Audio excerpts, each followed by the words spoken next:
Can you imagine that you get a bad grades and been dropped from university, ignored by your friends and family, get many types of sick, live on your own world and do not have money at all?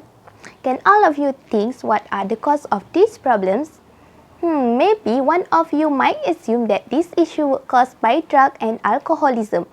But have you ever believed that all these problems can be happen because of game addiction? Hello everyone, I am standing here today to deliver a speech with the title of the adverse impact of game addiction. I and my housemate were so addicted to online game. We always did not sleep in the night because we were so focused on our games. But one day when I wake up from sleep, I feel that my vision was blurry. So I went to the hospital and been admitted. Since that day, I have started to reading about the harmful effect of game addiction. What is game addiction? Game addiction, also known as a gaming disorder. Games has existed for a long time ago and has become trendy among people around the world. Many of them play games every day because games can be so realistic and can emulate the outer life to urge users to spend their time in that virtual space. According to the British Broadcasting Corporation BBC News, the World Health Organization WHO in 2018 has reported a gaming disorder as a new mental health condition. It included in the final draft of the 11th edition of the International Classification of Disease. So now we look at the graph right over here. This graph represents the percentage of people who play video game by age group according to the research by College of Coastal Georgia. From this graph, you can see that the highest percentage of people who play video game is at 18 to 21 years old with 62.30%. Other than that is the age group of 30 to 34 years old recorded the lowest percentage, which is only at 2%.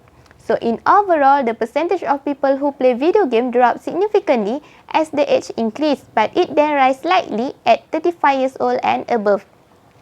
Right, that was the background of my topic. Now I will come to my main point, which is addiction to games have adverse impact. Firstly is spending too much money on games. Secondly is getting heart problem, and thirdly is have a poor social life. And the major adverse effect of game addiction is spending too much money on games, because usually people who are addicted to the game will spend their money to purchasing games and upgrade their levels to improve their performance on those games. So this graph shows a percentage of applicants by age group with their gaming expenses according to the Earnest survey. As you can see that the age group of 35 to 40 years old recorded the lowest percentage, which is at 8.6%. Other than that, 16.3% of applicants who spend money on gaming expenses were recorded at the age of 18 to 24 years old. Based on this graph, it shows that the percentage of applicants by age group with gaming expenses decreased moderately as the age increased, but then it increased minimally at 41 years old and above. So, the conclusion is both the bar charts show the highest age group of people that playing games are from the age of 18 to 24 years old. So, we can say that the young people did not realize the adverse effect of addiction to games. Addiction to the games are dangerous because it can affect human health and behavior. The suggestion that I can give to people who are addicted to games is try to set the time limit for playing the games and try to stick to them. It can be done by keeping your phone, your computer or your other gadget far away from your side. That's all from me. Thank you.